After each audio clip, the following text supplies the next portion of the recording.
네, 반갑습니다, 여러분. 1년 만에 또 이렇게 불러주셔서 함께 예배할 수 있는 은혜 주셔서 감사합니다. 네, 오늘 본문의 말씀 먼저 제가 읽도록 하겠습니다. 열왕기상 18장 1절 말씀입니다. 열왕기상 18장 1절 말씀입니다. 제가 읽겠습니다.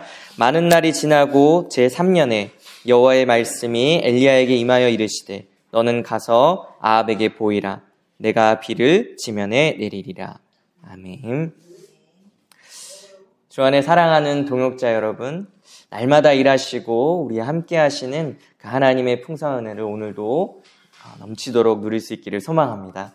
오늘 말씀의 제목은 많은 날들이 지나고입니다. 우리는 살아가면서 많은 일들을 경험하고 있습니다. 우리의 인생에 늘 좋고 기쁘고 행복한 일만 있었으면 좋겠는데 때로는 원하지 않는 일들이 우리의 삶에 찾아올 때가 있습니다. 그러한 순간들, 때로는 고통스럽고 또 때로는 즐겁고 이런 순간들이 우리의 인생에 많이 주어져 있습니다. 그렇게 우리는 날마다 많은 날들을 지나고 있습니다. 그러한 인생의 시간들 속에서 하나님은 과연 무엇을 하고 계시는지 오늘 말씀을 통해서 함께 나누고자 합니다. 오늘 이 말씀은 제가 일본 선교를 하는 가운데 너무나 큰 위로를 주셨던 말씀입니다. 그래서 여러분들과 함께 나누고자 준비했습니다. 방금 이제 본문의 말씀을 읽었는데 1절에 보면 많은 날이 지나고 제3년에라는 말이 나오고 있습니다. 오늘 본문에서 많은 날이 지났다고 하는데 지난 3년 동안 이스라엘에는 어떤 일들이 있었을까요? 제가 지금부터는 여러분들께 이제 성경 통독을 좀 부탁드리려고 하는데 큰 소리를 읽어주시면 감사하겠습니다. 열왕기상 17장 1절 말씀을 다 같이 읽어보겠습니다. 17장 1절입니다. 시작. 길르앗에 우거하는 자 중에 디셋 사람 엘리야가 아합에게 말하되 내가 섬기는 이스라엘의 하나님 여호와께서 살아계심을 두고 맹세하니 내 말이 없으면 수년 동안 비도 이슬도 있지 아니하리라 하니라. 엘리야가 당시에 북이스라엘을 다스리던 통치자 아합에게 이렇게 선포했어요. 내 말이 없으면 앞으로 수년 동안 이슬도 비도 내리지 않을 것이라고 말한 것이. 이 열왕기상 17장 1절은 엘리야가 성경에서 처음 등장하는 장면이에요. 처음 등장하는 장면에서 이 당시의 통치자 권력자였던 아합에게 이렇게 말하는 거예요. 내 말이 없으면 이제 비도 이슬도 내리지 않을 거라고 말한 것이에요. 그리고 엘리야의 말대로 이 이스라엘은 비도 이슬도 내리지 않게 된 것이에요. 그런데 왜 하나님은 갑자기 엘리야에게 이렇게 선포하게 하셨을까요? 왜 갑자기 엘리야가 등장해서 이제부터는 비도 이슬도 내리지 않을 거라고 심판을 선포하게 된 것일까요? 이 당시에 북이스라엘은 아합이 통치하고 있었어요. 이 아합은 22년 동안 북이스라엘을 통치했어요. 그런데 그의 통치에 대해서 성경은 이렇게 말하고 있어요. 아합이 그의 이전의 모든 사람보다 하나님 보시기에 악을 더욱 행하였다고. 도대체 어떤 악을 행했길래 그 이전의 모든 왕들보다 악을 행했다고 말하는 것일까요? 그의 아내 이세벨과 함께 하나님을 떠나서 바알신을 섬겼어요. 아세라신을 섬겼어요. 하나님 아닌 것들을 섬기는 일들을 행했어요. 왕이 이렇게 섬기니까 이스라엘 모든 백성들이 다 함께 하나님을 떠나서 우상을 섬기는 죄를 범하게 되었어요. 그렇게 22년을 이스라엘을 통치했던 것이. 그러한 죄를 범했을 때 하나님께서 그 이전의 모든 왕들보다 하나님 보시기에 악을 행했다고 말씀하셨고 엘리야를 통해서 이제 내 말이 없으면 비도 이슬도 내리지 않을 것이라고 선포하신 것이에요. 3년 동안 이스라엘에 비도 이슬도 내리지 않았을 때 어떠한 삶이 주어졌을까요? 몇 달만 비가 내리지 않아도 참 나라가 가뭄으로 인해서 고생하고 고통스럽잖아요. 그런데 3년 동안 비도 이슬도 내리지 않는 것이. 많은 사람들이 고통스러운 시간들을 보내게 되었어요. 그러던 3년이 찬 어느 날 하나님께서 갑자기 또 말씀하신 거예요. 오늘 본문 말씀 18장 1절 말씀을 다시 한번 읽어보도록 하겠습니다. 18장 1절입니다. 시작. 많은 날이 지나고 제3년에 여호와의 말씀이 엘리야에게 임하여 이르시되 너는 가서 아합에게 보이라. 내가 비를 지면에 내리리라. 3년의 기근으로 인해서 비도 이슬도 내리지 않는 그 상황으로 인해서 고통스러워하던 어느 날 갑자기 하나님께서 엘리야를 통해서 말씀하셨어요. 너는 가서 아합에게 보이라. 내가 비를 지면에 내리리라고 말씀하신 것이. 이스라엘이 하나님을 떠나 바알신을 섬기고 아세라신을 섬기며 죄를 범했을 때 하나님께서 이 심판을 선포하셨는데 어느 날 갑자기 엘리야를 통해서 회복을 선포하신 것이. 여러분, 하나님께서 심판을 선포하셨다가 회복을 선포하셨어요. 그러면 우리의 일반적인 신앙의 개념상 그 가운데 어떤 모습이 있었을 것이라고 생각하게 되시나요? 그렇죠? 이 회복의 말씀 전에 회개가 있었을 거라고 우리는 생각하잖아요. 그런데 오늘 본문에서는 이스라엘 백성들은 회개하지 않았어요.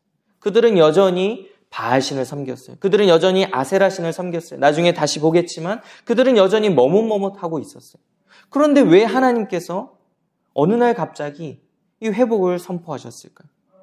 회개하지 않고 여전히 돌이키지 않고 여전히 바알신을 섬기고 있는 그들에게 왜 비를 내리겠다고 그러고 말씀하신 것일까요? 지난 3년 동안 어떤 일이 이스라엘에게 있었던 것일까요? 오늘 함께 살펴보도록 하겠습니다. 17장 1절부터 7절까지 말씀을 읽고자 하는데 이번에는 저와 함께 교독하도록 하겠습니다. 제가 먼저 읽겠습니다. 길르앗에 우거하는 자 중에 디셋 사람 엘리야가 아합에게 말하되 내가 섬기는 이스라엘의 하나님 여호와께서 살아계심을 두고 맹세하노니 내 말이 없으면 수년 동안 비도 이슬도 있지 아니하리라 하니라. 여호와의 말씀이 엘리야에게 임하여 이르시되 너는 여기서 떠나 동쪽으로 가서 요단 앞 그릿 시내가에 숨고 그 시냇물을 마시라. 내가 까마귀들에게 명령하여 거기서 너를 먹이게 하리라. 그가 여호와의 말씀과 같이 하여 곧 가서 요단 앞 그릿 시내가에 머물매 까마귀들이 아침에도 떡과 고기를 저녁에도 떡과 고기를 가져가고 그가 시냇물을 마셨으나 땅에 비가 내리지 아니하므로 얼마 후에 그 시내가 마르니라. 네, 여기까지 읽겠습니다. 비와 이슬이 내리지 않을 것이라고 선포한 이후에 하나님께서 엘리야에게 너는 가서 숨으라고 말씀하셨어요. 그래서 요단 앞 그릿 시내가에서 이제 숨게 되었어요. 하나님 말씀하신 대로 이 땅에 이스라엘 땅에 비도 이슬도 내리지 않았어요. 그 심판이 그대로 이루어지고 있었어요. 그런데 아합은 그 심판을 듣고 죄를 회개하기보다 그 심판을 선포한 엘리야를 찾아 죽이려고 한 것이에요. 그래서 하나님께서 그를 그릿 시내가에서 숨기신 것이에요. 그릿 시내가는 엘리야가 하나님께서 엘리야를 숨기신 장소이기도 했지만 그 땅에서는 아무것도 할 수 있는 것이 없는 땅이었어요. 무엇을 먹어야 할지 알 수 없는 땅이었어요. 그래서 하나님께서 까마귀를 통해서 떡과 고기를 날마다 먹이겠다고 말씀하신 것이. 엘리야가 어느 정도까지 그곳에 머물렀는지 성경에서는 정확하게 말하고 있지 않기 때문에 그 기간을 정확하게는 알 수 없지만 그 기간 동안 엘리야가 그릿 시내가에서 무엇을 했을까요, 여러분? 시내가 마르는 그 기간 동안 엘리야는 하루하루를 어떻게 보냈을까요? 이거는 제 상상입니다만 엘리야가 하루하루 제 생각에는 이렇게 보냈을 것 같아요. 하나님 말씀하신 대로 제가 아합 왕에게 이제 이슬도 비도 내리지 않을 것이라고 선포했어요. 그런데 하나님 말씀하신 대로 오늘도 비도 내리지 않았고 이슬도 내리지 않았어요. 일주일을 그렇게 지냈어요. 하나님 정말 일주일 동안 선포한 대로 비도 이슬도 내리지 않았어요. 하나님 오늘은 저 멀리서 구름이 껴가지고 제가 조금 걱정됐어요. 설마 비가 내리는 거 아니야? 하나님 오늘은 아침에 까마귀가 떡과 고기를 가져왔어요. 하나님 내일도 가져올까요? 엘리야는 그릿 시내가에서 날마다 하나님의 말씀이 선포된 그대로 이루어지는 그 하루하루를 경험했어요. 말씀하신 대로 비도 이슬도 내리지 않는 그 하루하루를 그릿 시내가에서 경험한 것이. 말씀하신 대로 까마귀가 떡과 고기를 가져오는 것을 날마다 경험한 것이. 그렇게 엘리야는 하나님이 말씀하신 것이 그대로 이루어진다는 것을 경험하며 그곳에 머물렀어요. 그 이후에 하나님께서 엘리야를 사르밧에 사는 과부에게 보내셨어요. 그리고 그 과부에게 엘리야는 말했습니다. 나에게 떡을 만들어서 가지고 오라고요. 그런데 그 과부는 이제 남은 밀가루로 마지막 음식을 만들어서 먹고 이제 죽으려는, 더 이상 버틸 힘이 없어서, 양식이 없어서 이제는 굶어 죽을 수밖에 없는 그런 상황이 있었어요.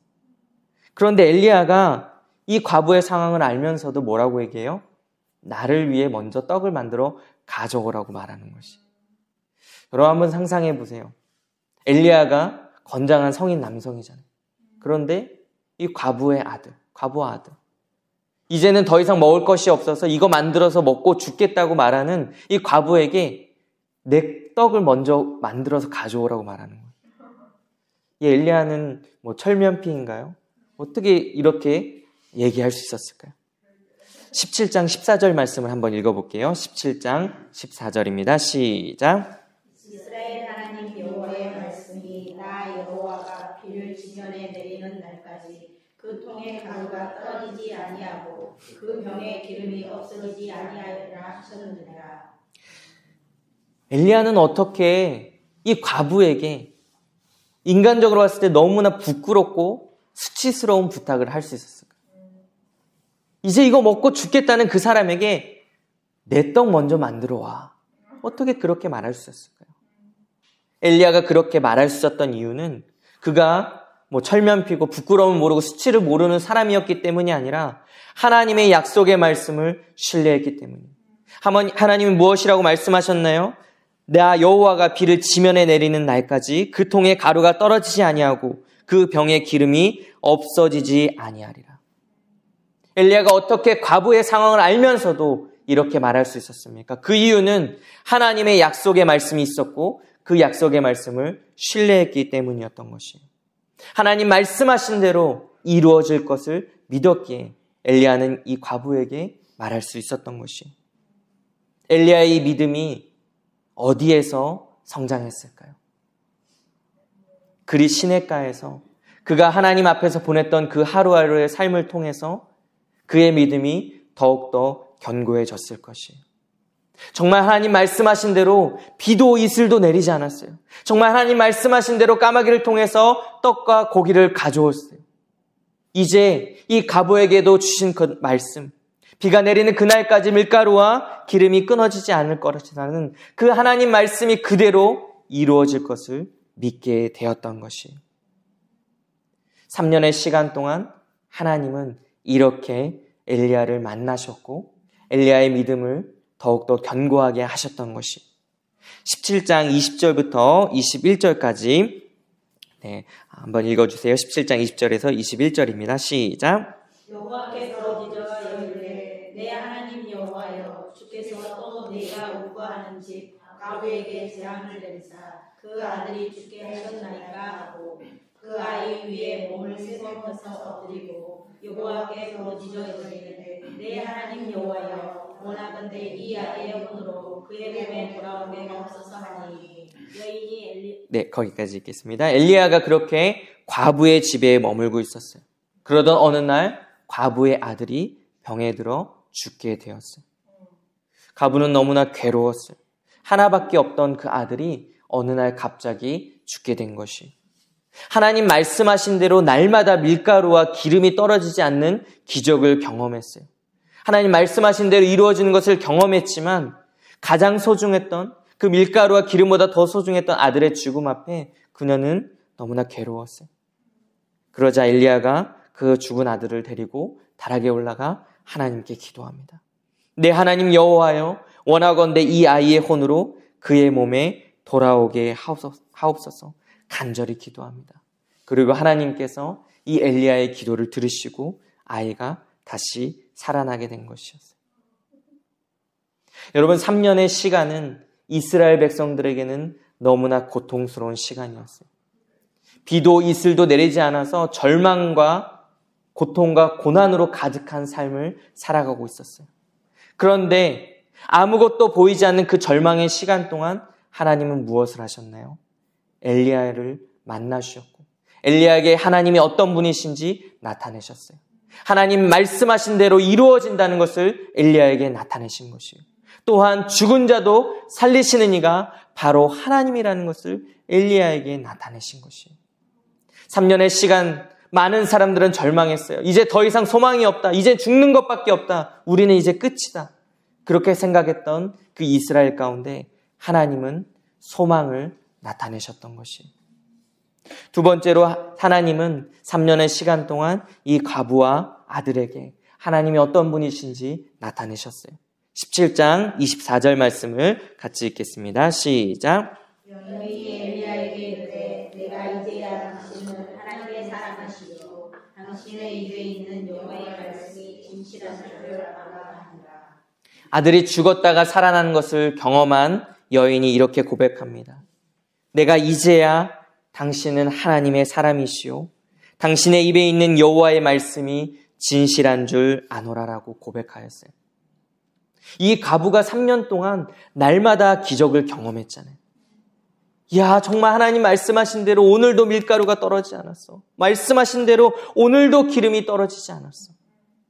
그런데 그녀의 믿음이 더욱더 성장하는 계기가 발생했죠. 그 아들의 죽음.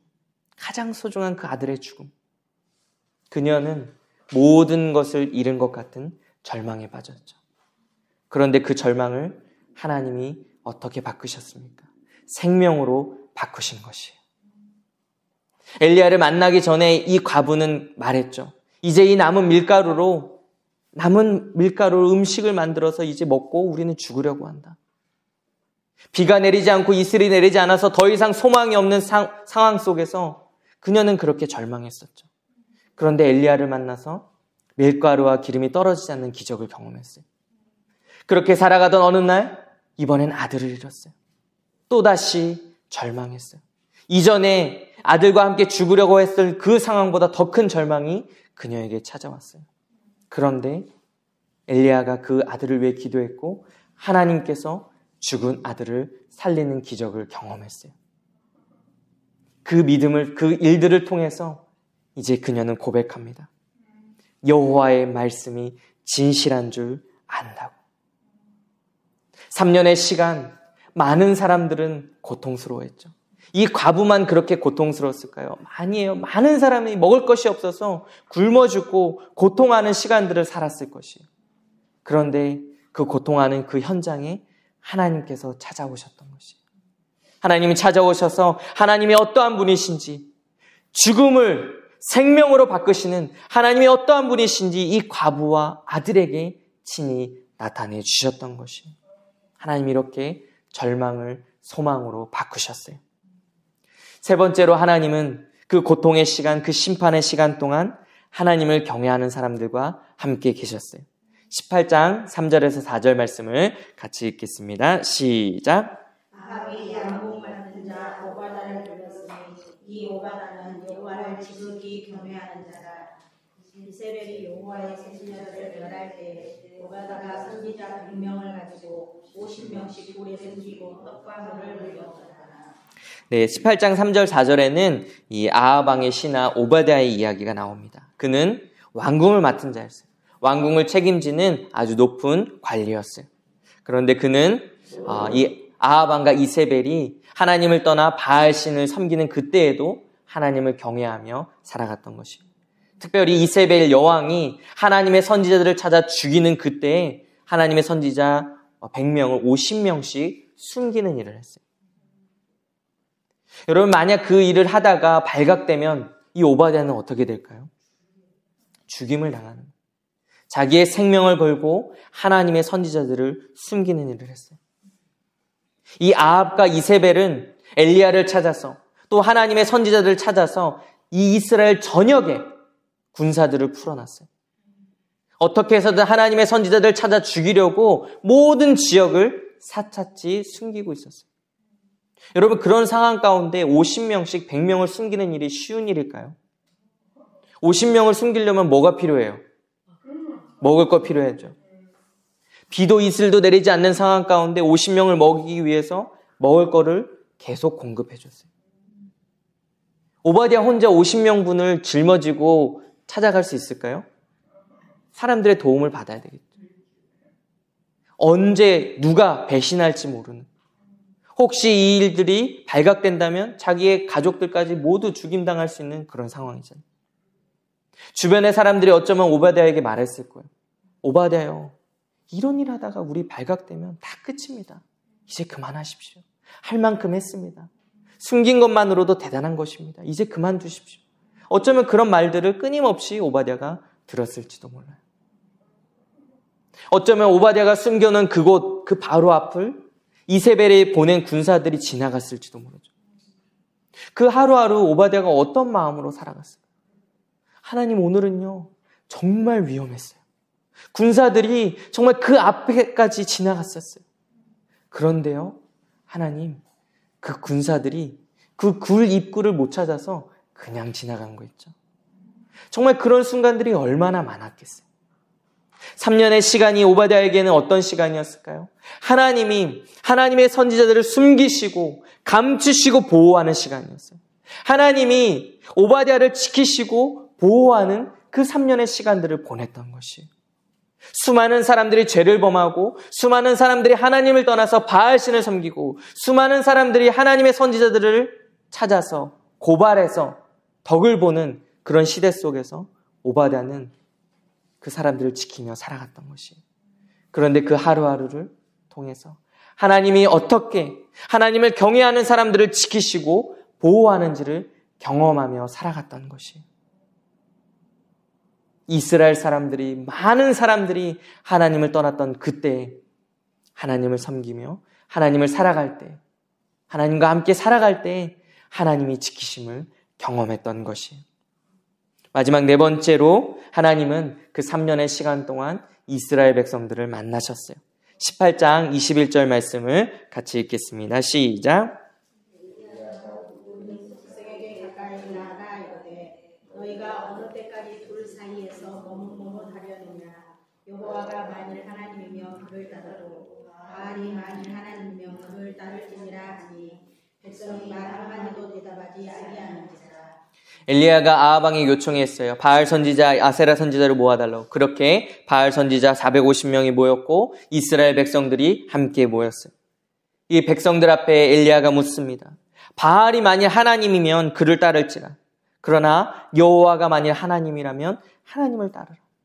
그런데 백성들은 한마디도 대답하지 못하고 머뭇머뭇거리고 있었어요. 3년의 시간 동안 비도 이슬도 내리지 않았어요. 그럼에도 불구하고 그들은 여전히 머뭇머뭇하며 한마디도 대답하지 못했던 것이에요. 여러분, 비도 내리지 않고 이슬도 내리지 않는 3년 동안 이스라엘 백성들이 무엇을 했을 것 같아요? 여전히 머뭇머뭇거리던 그들은 3년의 시간 동안 수도 없이 바알신에게 기도했을 거예요. 바알신은 풍요를 약속하는 신이었기에 수도 없이 많은 이스라엘 백성들이 바알신을 찾아갔을 거예요. 바알신이여, 바알신이여, 제발 비 좀 내려주십시오. 제발 이슬 좀 내려주십시오. 3년 동안 끊임없이 바알신을 찾아갔을 거예요. 그런데 여러분, 3년 동안 끊임없이 바알신을 찾아가 기도했는데 비도 이슬도 내리지 않아요. 그럼 이스라엘 백성들의 마음에 어떤 마음들이, 어떤 생각들이 들까요? 여러분, 만약에 3년 동안 동일한 기도 제목을 가지고 하나님께 기도했는데 아무런 변화가 없어요. 그럼 여러분, 하나님에 대한 어떤 마음이 생겨요? 막 원망도 생기고 분노도 생길 수 있겠죠. 이스라엘 백성들이 3년 동안 바알신을 찾아갔어요. 바알신이요, 바알신이요, 제발 비 좀 내려달라고. 그런데 3년 동안 어떤 일이 있었죠? 아무런 일이 일어나지 않았어요. 이스라엘 백성들 마음 가운데 차츰차츰 바알신에 대한 불신의 마음이 들기 시작했을 거예요. 내가 그토록 바알신을 찾았는데, 내가 그토록 바알신에게 기도했는데 왜 이슬도 내리지 않는 거야? 왜 이슬도 내리지 않아서 내 아들이 굶어 죽게 되는 거야?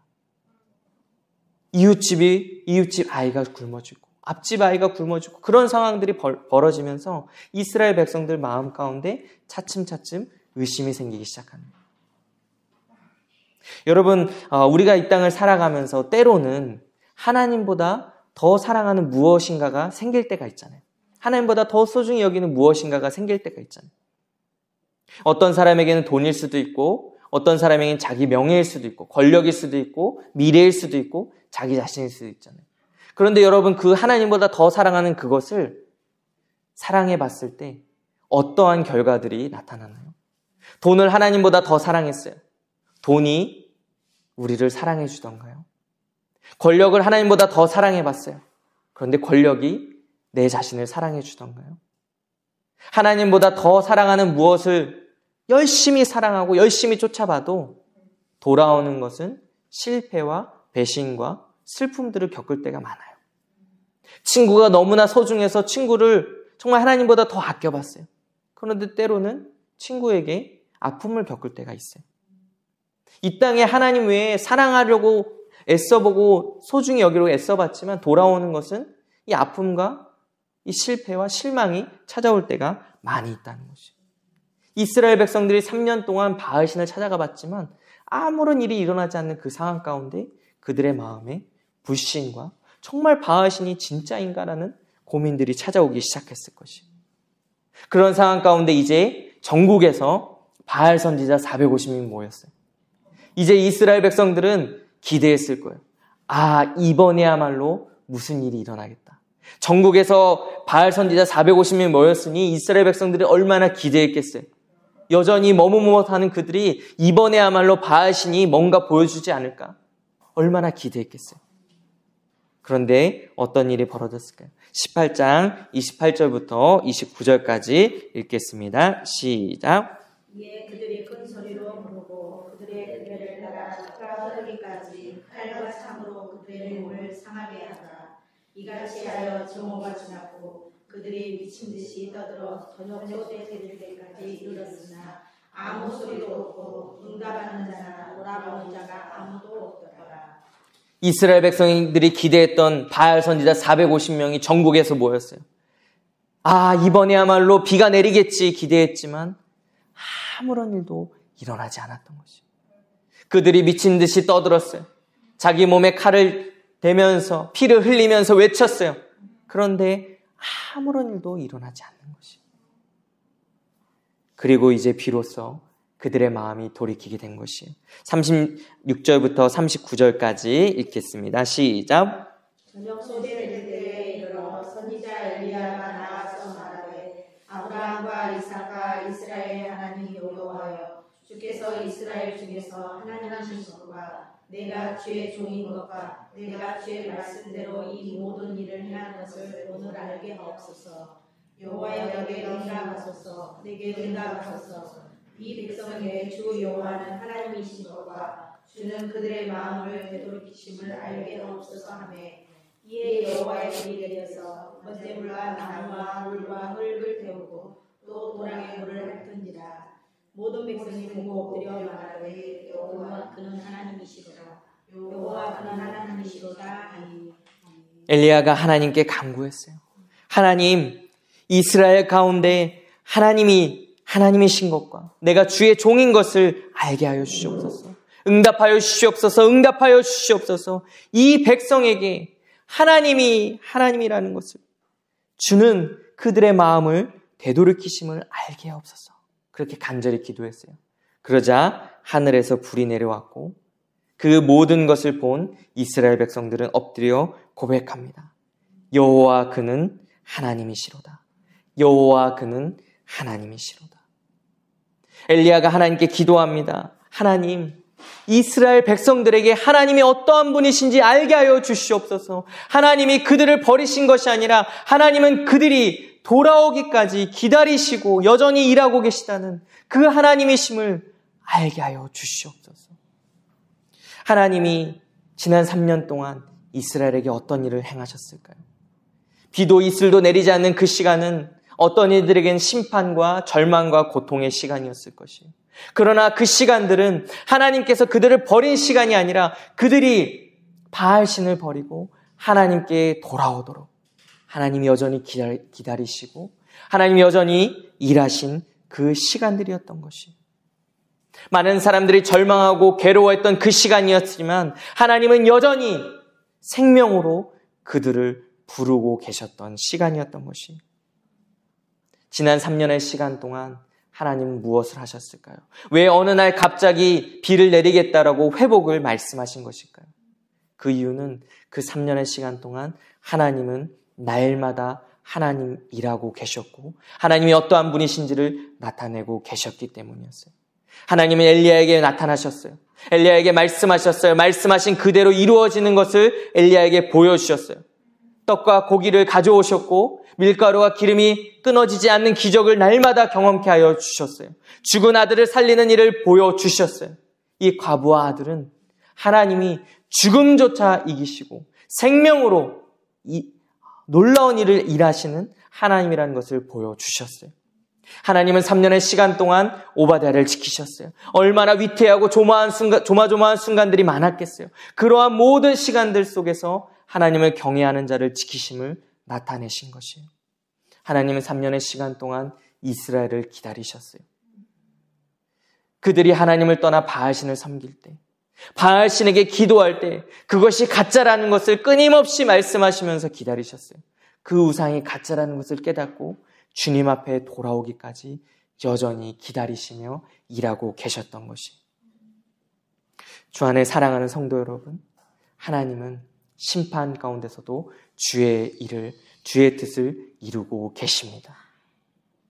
하나님은 이스라엘 백성들을 단 한 번도 버리신 적이 없으셨어요. 그들이 돌아오기까지 기다리고 일하고 계셨던 것이. 어쩌면 우리의 인생 가운데도 이스라엘 백성들에게 주어진 그 3년의 시간들이 주어질 것 같아요. 어떤 분들은 비도 이슬도 내리지 않는 그 고난의 시간들을 지금 겪고 있을 수도 있어요. 도대체 하나님께 기도해도 여전히 변하지 않는 상황 가운데 괴로워하는 분들도 계실 거예요. 왜 이 많은 날들이 우리의 인생에 주어지는지, 왜 이 괴로운 날들이, 이해되지 않는 이 많은 날들이 주어지는지 모르는 그 하루하루가 우리의 삶에 다가옵니다. 그런데 그 시간 하나님은 무엇을 하고 계실까요? 하나님은 여전히 살아계시고 하나님은 여전히 일하고 계신다는 것이에요. 우리 입장에는 아무것도 보이지 않아요. 언제 이 터널이 끝날지, 출구가 어디인지 보이지 않는 그 절망 속에서 하루하루 살아가는 것처럼 여겨질지도 몰라요. 그러나 그 하루하루 하나님은 여전히 살아계시고 하나님이 여전히 일하신다는 것이에요. 저는 올해로 일본 선교를 한 지 이제 7년이 되었어요. 한국에서 사역을 하다가 이제 사임하고 일주일 만에 이제 일본에 갔어요. 전도지 한 장이라도 돌리고 싶은 마음으로 이제 일본에 갔는데 생각보다 제가 원하는 일들이 일어나지 않았어요. 언어도 하나도 할 줄 몰랐고 일본 문화도 몰랐기 때문에 참 많은 어려움들을 겪었어요. 그래서 일본에 간 지 처음 가서 2년 동안 제가 하는 주된 일들은 그저 바닷가에 가서 파도만 보는 것이었어요. 2년 동안 날마다 바닷가에 가서 그냥 파도만 몇 시간씩 보는 거예요. 그때마다 하나님께 늘 물었어요. 하나님, 여긴 어디입니까? 나는 누구입니까? 나는 오늘도 무엇을 하고 있습니까? 하나님, 차라리 한국에 돌아가서 사역을 하면 좋지 않겠습니까? 그런 물음들을 날마다 드렸어요. 그렇게 2년 동안 날마다 파도를 보던 어느 날 하나님이 저에게 그런 마음을 주셨어요. 이 2년의 시간이 저에게 필요했다는 것이. 제가 일본에서 살아가면서 하나님의 마음을 알고 하나님의 마음을 이해하고 하나님의 마음을 따라 살아가기 위해서 단지 하나님만 바라보고 하나님 앞에 머무는 그 2년의 시간이 필요했다는 것이에요. 그렇게 2년의 시간을 준비하고 또 이제 사역을 감당하게 되었어요. 일본 사역을 하면서 때로는 답답할 때가 많습니다. 그 이유 중에 하나는 열매가 잘 맺히지 않을 때요. 열심히 사랑하고 섬기고 기도하지만 열매가 잘 열리지 않아서 너무 답답하고 힘들 때가 많이 있어요. 제가 지금 섬기는 이제 도쿠시마 성도교회에 사역을 하면서 정신적으로 어려운 분들이 이제 교회에 오게 되었어요. 근데 특별히 이분들이 힘들었던 시기가 작년에 제가 이제 둘째를 출산하기 위해 한국에 왔을 때 굉장히 힘들게 되었어요. 제가 이제 한국에 이제 출산을 위해서 왔을 때 이분들이 굉장히 좀 심각해지셔서 제가 그분들의 돈을 훔쳐서 이제 한국에 도망갔다라고 생각하게 되셨어요. 그래서 이제 일본에 다시 돌아가서 그분들을 찾아뵀어요. 근데 그 집에 찾아가서 뵙자마자 저를 보자마자 막 소리를 지르기 시작했어요. 사기꾼아, 사기꾼아. 사기꾼아 막 이러면서 소리를 지르면서 저를 막 발로 차시는 거예요. 그분은 이제 나이가 있으셔서 이제 뭐 육체적으로는 아프지 않았는데 제 마음이 너무너무 속상한 거예요. 하나님, 제가 이 아프신 분들을 위해서 열심히 섬긴다고 섬겼잖아요. 열심히 사랑했고 기도했잖아요. 그래도 애썼잖아요. 그런데 이분들의 눈에는 저는 사기꾼이고 저는 이렇게 발로 맞았습니다. 하나님, 너무너무 괴로웠어요. 어떤 날은 교회 주차장에 이제 차들이 세워져 있으면 차에 이제 그 와이퍼에 쪽지를 꼽아놓고 가셨어요. 목사가 사기꾼이라. 또 어떤 날은 교회 간판에 페인트를 칠하고 목사가 사기꾼이라 써놓기도 했어요. 가장 최근에는 이건 좀 마음이 굉장히 힘들었었는데 교회 주차해 놓은 제 차를 완전 다 긁어 놓으셨어요. 앞에서부터 뒤에까지 뭐 돌 같은 걸로 이제 긁어 놓은 일이 있었어요. 너무너무 마음이 힘들었어요. 하나님 왜요? 하나님 왜요? 사랑하려고 했잖아요. 예수님 마음으로 품으려고 했잖아요. 그런데 왜 내 인생에 이런 일들이 있습니까? 또 다른 가정이 있습니다. 2년 동안 가정 예배를 드렸던 할아버지 가정이에요. 이제 90이 되셔서 교회에 오시지 못해서 매달 찾아뵈서 예배를 드리는 가정이었어요. 그렇게 매달 예배를 드리던 어느 날 갑자기 전화 오셨어요. 할아버지께서 이제 더 이상 예배 드리지 않겠다고, 더 이상 찾아오지 말라고 얘기하셨어요. 제가 무슨 일입니까? 제가 혹시 무슨 잘못한 게 있다면 가르쳐 주십시오. 제가 죄송합니다. 그런데 할아버지께서는 더 이상 이제 통화하고 싶지 않다고 전화를 끊으셨어요.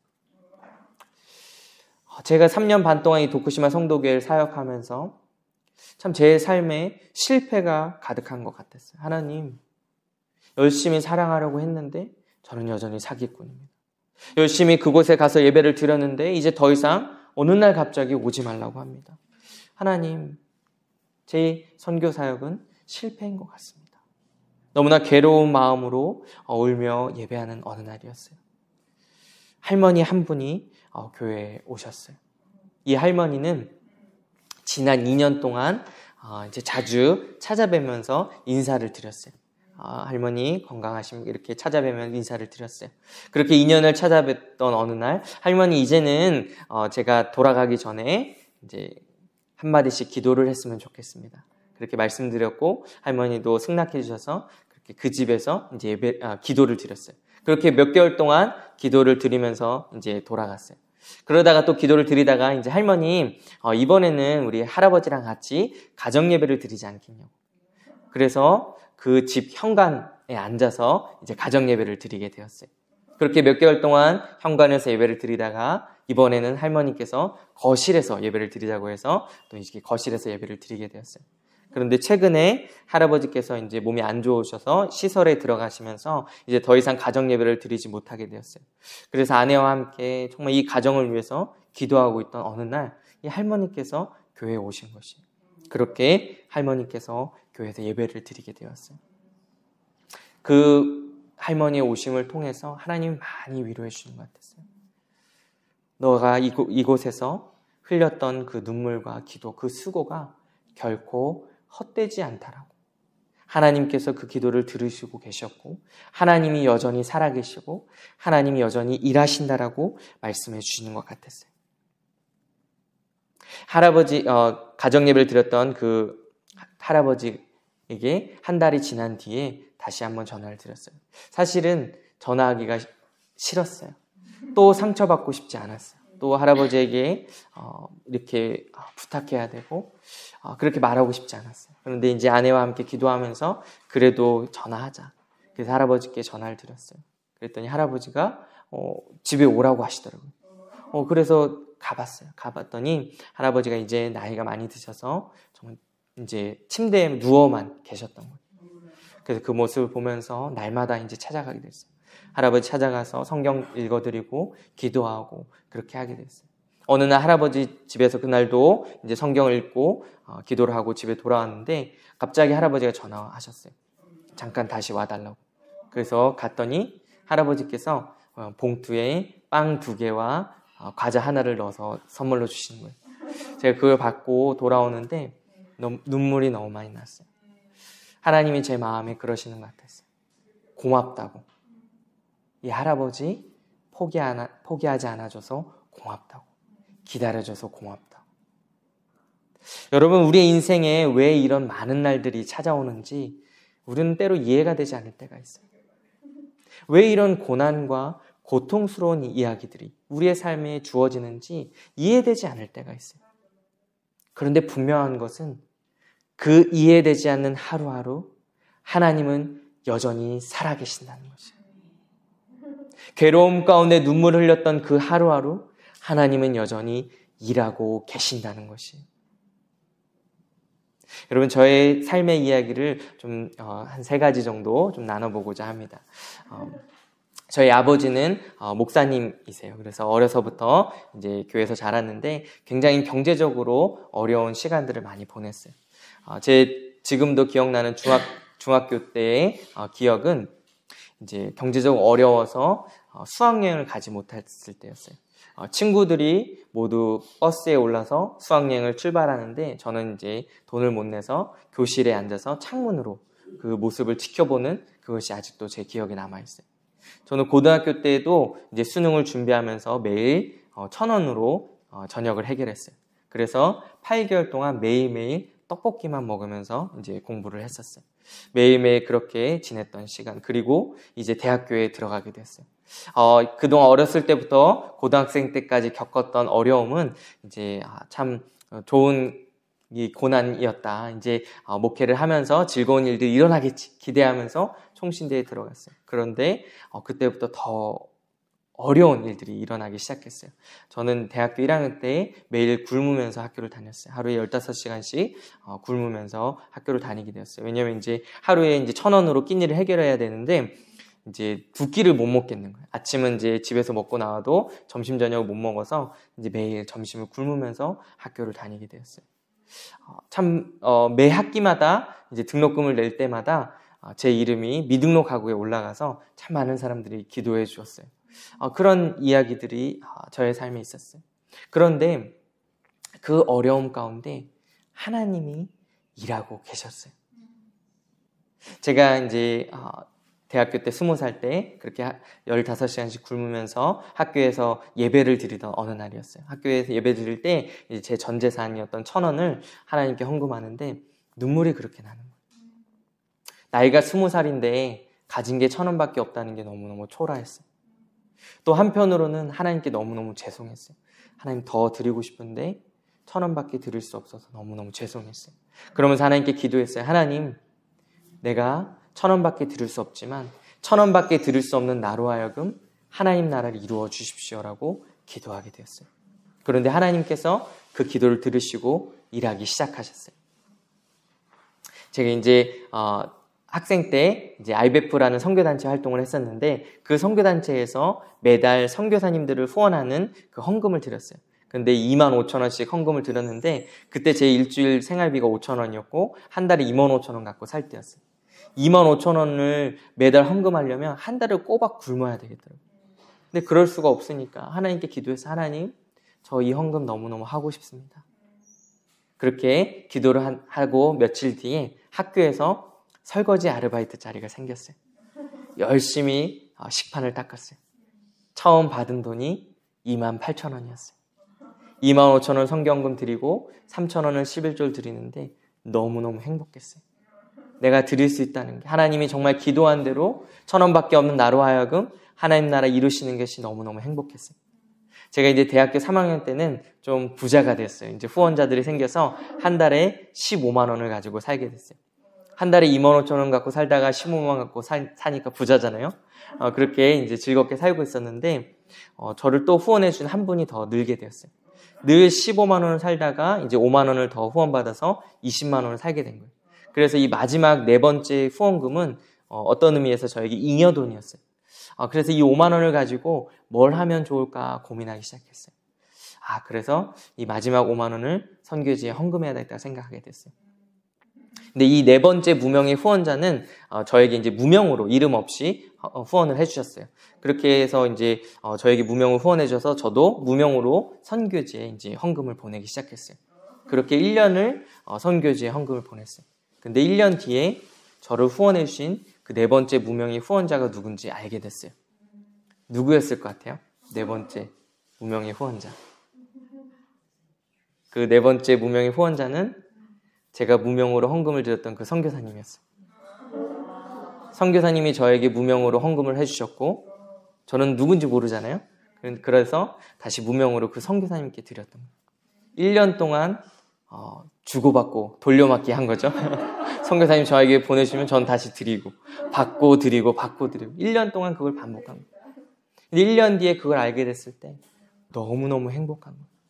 하나님은 어떻게 내 인생에 이렇게 행복한 추억을 주신 거예요.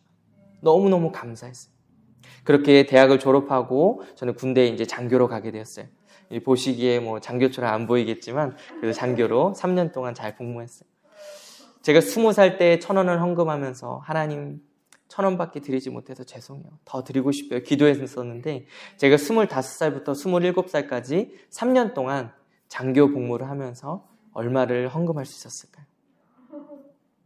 3년 동안 1,000만 원을 헌금하게 되었어요. 이거는 제가 한 게 아니에요. 하나님이 주신 거 하나님께 드릴 수 있었어요. 그렇게 1,000만 원을 헌금하고 제대를 했어요.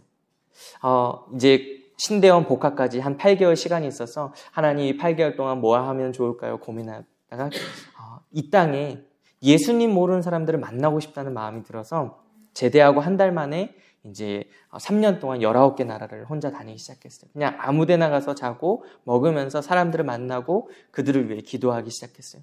그렇게 3년을 다니고 다시 이제 한국에 돌아와서 감사하게도 사람들이 이제 제 이야기를 나눌 수 있는 기회를 허락해 주셨어요. 또 책도 쓰게 되었고 그러면서 또 이제 후원금들이 들어왔어요. 그래서 기도하기 시작했어요. 하나님, 이 후원금을 가지고 어떻게 하면 좋겠습니까? 그러다가 이제 장학회를 만들었어요. 그래서 이제 한국에서 사역하는 동안 장학회를 운영하기 시작했어요. 2년 동안 운영했는데 약 1,000만 원의 금액으로 후원하는 일을 하게 됐어요. 매달 70만 원 넘게 정말 목사님들과 시골에서 목회하시는 분들, 섬에서 목회하시는 목사님들, 선교사님들 후원하는 일들, 성도님들을 후원하는 일들을 하게 됐어요. 그렇게 2년 후원을 하고 이제 교회를 사임하고 이제 일본에 오게 됐어요. 처음 일본에 왔을 때는 한 달에 5만 원 갖고 막 살았어요. 이제 후원도 없이 그냥 와가지고 그냥 그렇게 살았어요. 그러던 어느 날 어떤 성도님이 100만 원을 헌금해 주신 거예요. 제가 한 달에 5만 원 갖고 살 때니까 100만 원이면 1년을 살 수 있는 그런 큰 금액이죠. 너무너무 하나님께 감사했어요. 그런데 며칠 뒤에 한국에서 전화가 왔어요. 선교사님, 혹시 지금도 장학회를 하십니까? 라는 질문이었어요. 지금은 제가 사역도 안 하고 그래서 사례비도 없고 후원금도 없어서 안 하고 있어요. 그래도 혹시 물어봤어요. 혹시 얼마가 필요하십니까? 얼마가 필요하다고 했을 것 같아요? 100만 원이 필요하다고 하더라고요. 그래서 제가 이제 하나님께 기도했어요. 하나님, 제가 3일 동안만 딱 기도할 테니까 저를 말리십시오. 저를 말리지 않는다면 100만 원을 보낼 테니까 제발 말려주십시오. 하나님이 말리셨을까요? 안 말리셨을까요? 안 말리시더라고요. 네. 그래서 100만 원을 보내드렸어요. 그렇게 또 시간이 흘렀어요. 또 다른 성도님께서 100만 원을 헌금해 주셨어요. 그러면서 이런 얘기를 하세요. 선교사님, 이 100만 원은 저희 남편이 준 돈이에요.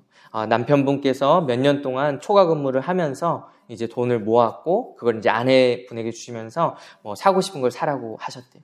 아내분이 그 돈을 가지고 백화점에 가서 쭉 둘러보면서 이제 1층 현관을 나오면서 하나님, 저 다 원하는 거 제 마음에 담았습니다. 이제 이 돈을 선교사님께 드리겠습니다. 그렇게 저에게 보내주셨어요. 여러분, 그 돈을 받고 제가 일본에서 제 먹고 싶은 거 사 먹을 수 있었을까요? 못 먹겠더라고요. 그래서 다시 기도했어요. 하나님, 그럼 이 100만 원 가지고 저 다시 장학회를 시작하겠습니다. 그렇게 장학회를 시작했고 이제 올해가 10년 차가 됐어요.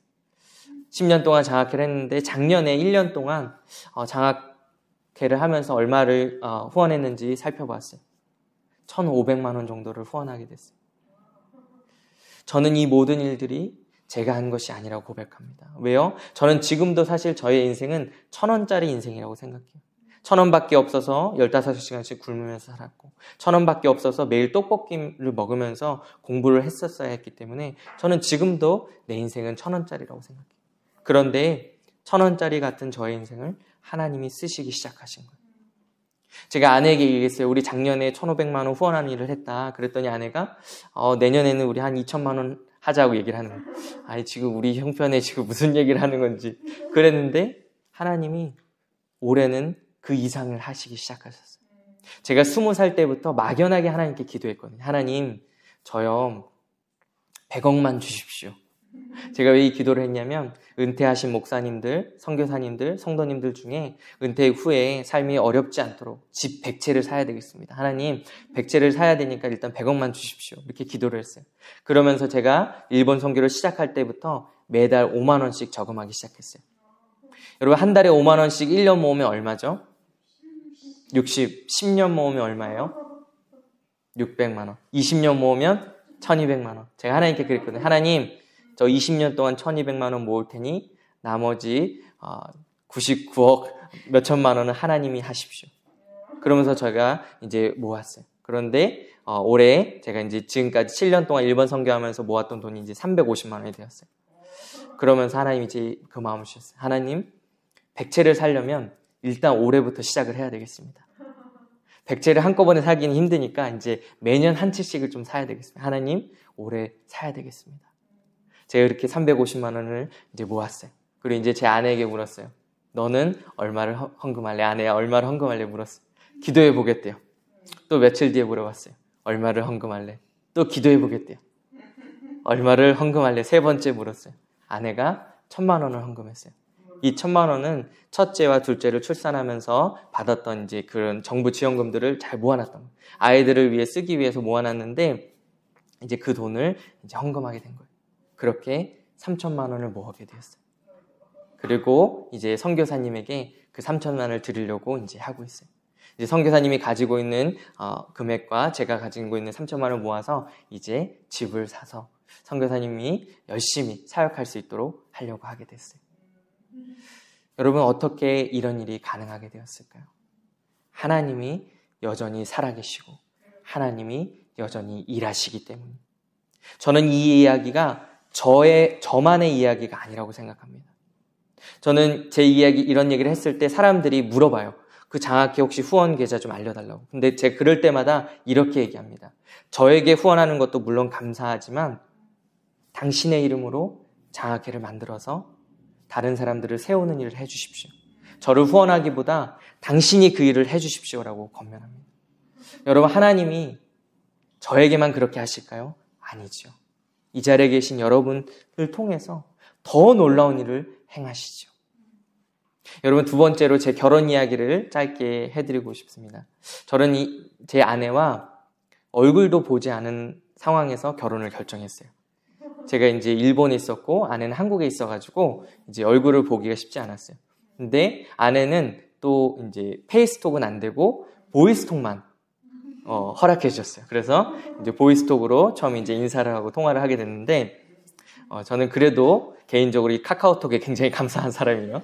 카카오톡 보이스톡을 통해서 이제 2주 동안 통화하면서 서로의 마음이 이제 우리 결혼해야 되겠다 마음이 들었어요. 2주 통화하고 그것도 이제 보이스톡으로만 통화하고 이제 결혼을 결정하게 됐어요. 그래서 결혼하자고 얘기가 나오자 이 아내가 이 장모님을 모시고 결혼식장을 찾아다니기 시작하는 거예요.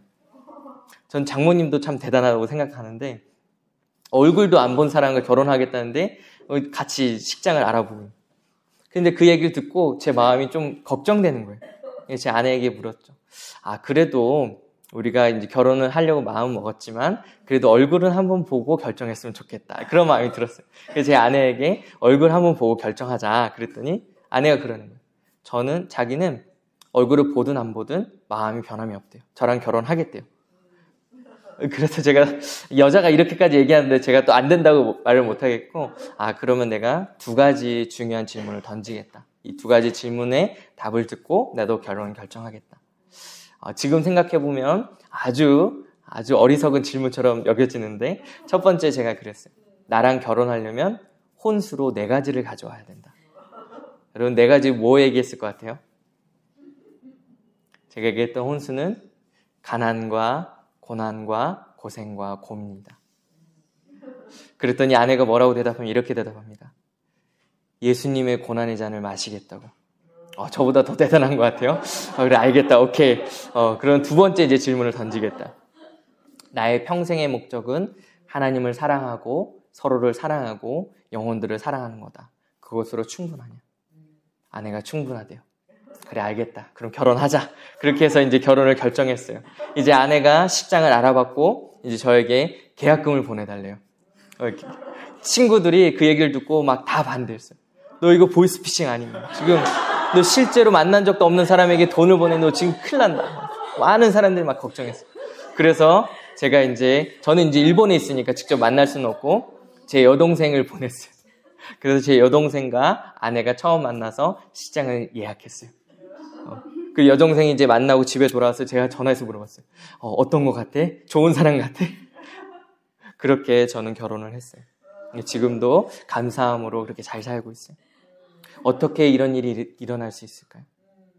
하나님이 여전히 일하고 계시니까요. 세상에서는 말도 안 되는 일이죠. 어떻게 이렇게 결혼하겠어요? 그런데 어떻게 그런 일들이 일어난다고요? 하나님이 여전히 살아계시고 하나님이 여전히 일하고 계시니까요. 마지막 세 번째로 능력에 대한 이야기를 여러분 제가 3년 동안 19개 나라를 다녔는데 그럼 사람들이 물어봅니다. 영어를 잘하시냐고. 제가 여러분 영어를 잘할까요? 못할까요? 제가 중학교 때 영어 시험 보면 몇 점 받았을 것 같아요? 중학교 때. 중학교 영어 시험 성적 여러분 앞에 공개합니다. 제 영어 시험 보면 19점 맞았던 적이 있어요. 19점? 네. 부모님들 아주 속 타시겠죠. 영어를 정말 못했어요. 그런데요, 제가 실력이 없고 능력이 없으니까 하나님이 실력 있는 사람을 통해서 저의 실력을 준비시켜 주시더라고요. 제가 이 세계여행을 가기 전에 이제 기도하고 싶어서 기도원에 갔어요. 그런데 마침 제가 묵었던 그 기도원 그 숙소에 터키 선교사님이 계셨어요. 같은 방을 쓰면서 이런저런 교제를 나눴고 터키 선교사님이 자기는 터키에 선교하고 있으니까 세계여행을 하다가 터키에 찾아오라는 거예요. 알겠다고 하고 메일 주소를 받고 이제 헤어졌어요. 그리고 저는 이제 여행을 시작했죠. 이스라엘까지 가서 터키 선교사님께 메일을 드렸어요. 선교사님, 저 지금 이스라엘인데 터키에 가도 되겠습니까? 오라는 거예요. 그래서 가서 그 선교사님 댁에서 3개월을 머물게 됐어요. 3개월 동안 머물면서 선교사님이 너 영어 공부 좀 해야 되겠더라 라고 말씀하시더라고요. 제가 이제 기도 편지를 가끔씩 이제 보내는데 해외에서는 이제 한국어 자판이 없으니까 영어로 보냈어요. 그런데 이 선교사님이 영어를 보시더니 이거는 영어인지 무슨 언어인지 막 이렇게 생각하셨던 것 같아요. 그래서 선교사님 댁에서 3개월 동안 영어로 공부했는데 영어가 너무너무 재밌는 거예요. 너무너무 재밌는 거예요. 중학교 때는 하나부터 열까지 다 외워야 된다고 생각해서 힘들었는데 이분이 원리를 가르쳐 주니까 너무너무 재밌는 거예요. 그러면서 제 마음에 하나님, 나 영어로 설교할래요. 나 영어로 설교하게 도와주세요.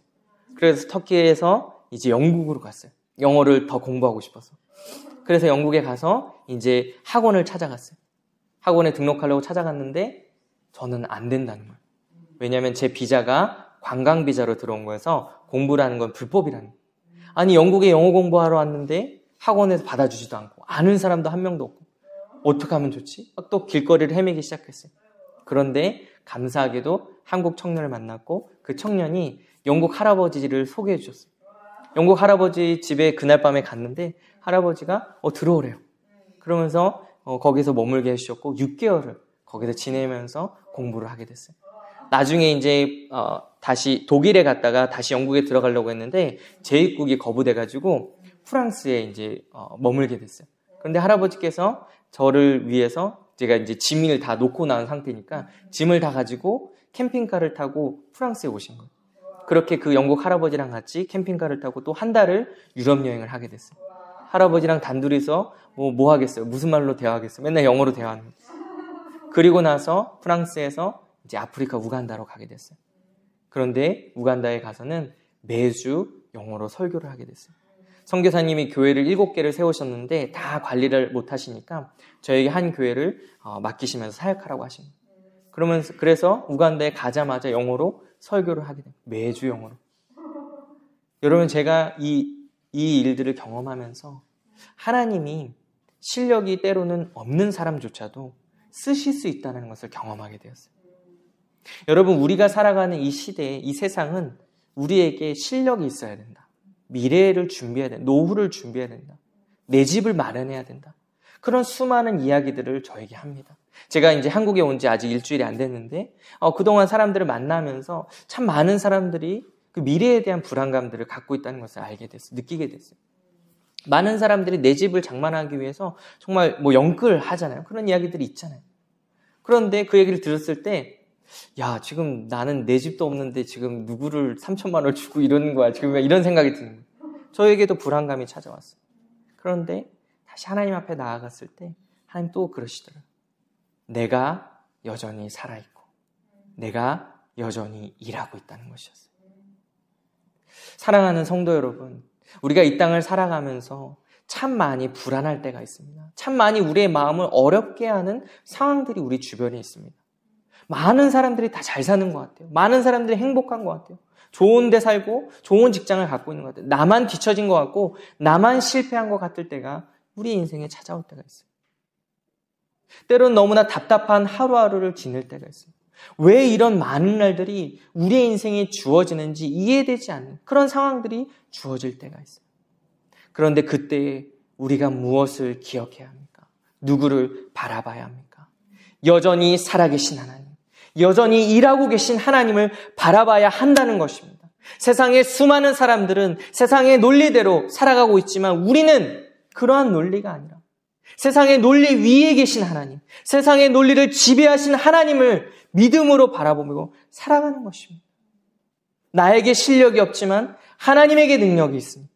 나에게 재정이 없지만 하나님에게 있으니 하나님을 믿고 믿음을 지키고 하나님을 경외하며 오늘도 살아가는 것입니다. 사랑하는 성도 여러분, 답답하고 괴로운 나날들을 보내고 계십니까? 어떻게 해야 될지 미래가 너무나 불안하고 두려운 상황 가운데 있습니까? 나만 뒤처진 것 같고 나만 실패한 것 같은 그런 마음이 찾아오십니까? 하나님은 단 한 번도 우리의 인생을 놓아보신 적이 없으십니다. 우리의 눈에는 아무것도 보이지 않고 우리의 눈에는 답답한 상황이라 할지라도 하나님은 여전히 우리와 함께 하시고 하나님은 여전히 일하고 계신다는 것입니다. 그 하나님을 우리가 바라볼 수 있기를 소망합니다.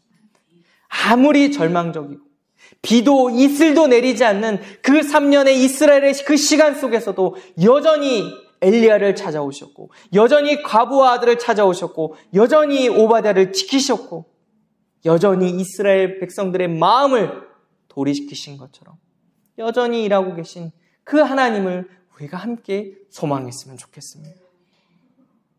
저는 그 일본에서 섬기던 정신적으로 어려운 분들에게 여전히 사기꾼입니다.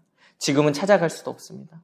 어떤 일이 일어날지 알 수 없는 그런 상황입니다. 그래서 날마다 기도하고 있습니다. 그런데 이 말씀을 통해서 하나님 위로해 주셨습니다. 지금은 나는 사기꾼 같고 그분들을 찾아갈 수 없지만 하나님이 여전히 그분들과 함께 하시고 그분들 가운데 일하고 계신다는 것이었습니다. 하나님께 기도합니다. 하나님, 그분들이 교회에 오셔서 세례를 받으셨을 때 고백했던 그 신앙의 고백을 기억하여 주십시오. 세례를 받기 위해서 성경을 일독하면서 말씀을 공부했던 그 시간들을 기억하여 주십시오. 지금은 정신적으로 어려움 가운데 더 이상 교회에 올 수 없는 상황이지만 주님, 천국에서 다시 만나게 해주십시오. 죄도 없고 질병도 없는 그 천국에서 다시 만나 우리가 함께 그 모든 오해들을 풀고 함께 하나님을 예배하게 하여 주시옵소서. 사랑하는 성도 여러분, 그렇습니다. 우리의 상황이 아무리 절망적이고 아무것도 보이지 않는다 할지라도 우리는 여전히 기도하는 것입니다. 왜요? 하나님이 여전히 살아계시니까요. 하나님이 여전히 일하고 계시니까요. 우리에게 주어진 그 어떠한 상황 가운데서도 우리는 여전히 살아계시고 여전히 일하고 계신 그 하나님을 바라보며 믿음으로 걸어가는 것입니다. 이것이 오늘도 우리를 찾아오셔서 하나님이 일하고 계신 증거인 것입니다. 여전히 우리를 찾아오시고 여전히 우리와 함께 하시며 우리를 인도하시는 하나님을 날마다 믿으며 우리에게 주어진 그 많은 날들을 믿음으로 살아가는 저와 여러분 되시기를 소망합니다. 아멘. 제가 기도하겠습니다. 할렐루야. 사랑의 하나님, 오늘 이 말씀을 통해서 우리를 찾아오시고 위로하여 주심에 감사합니다. 이스라엘 백성들에게 많은 날들이 주어졌습니다. 비도 이슬도 내리지 않는 고통스럽고 고난에 가득 찬 시기가 있었습니다. 그러나 이스라엘 백성들에겐 절망스럽고 고통스러운 그 시간 속에서 하나님은 여전히 살아계셨고 하나님은 여전히 일하여 주셨습니다. 하나님, 우리 역시 이 믿음을 가지고 살아가기 원합니다. 때로는 너무나 답답한 하루하루가 계속되고 있습니다. 실패한 것 같고 너무나 절망스럽습니다. 좌절해서 일어날 힘조차 없는 그 하루하루가 지속되기도 합니다. 하나님, 그러나 그 하루하루 가운데 여전히 하나님은 살아계십니다. 여전히 하나님은 일하고 계십니다. 여전히 하나님은 우리를 붙들고 계십니다. 그 하루하루를 믿음의 눈으로 바라보며 걸어갈 수 있도록 주여 은혜를 더하여 주시옵소서. 오늘도 여전히 우리와 함께 하시며 여전히 우리를 지키시고 인도하시며 일하시는 하나님께 감사와 찬양을 올려드립니다. 주님은 지금도 살아계십니다. 주님은 지금도 일하고 계십니다. 주님, 우리의 믿음을 견고하게 하셔서 어떠한 상황 가운데서도 이 믿음을 가지고 살아가는 우리 모든 주의 백성들 되게 하여 주시옵소서. 감사드리며 예수님의 이름으로 기도드립니다. 아멘.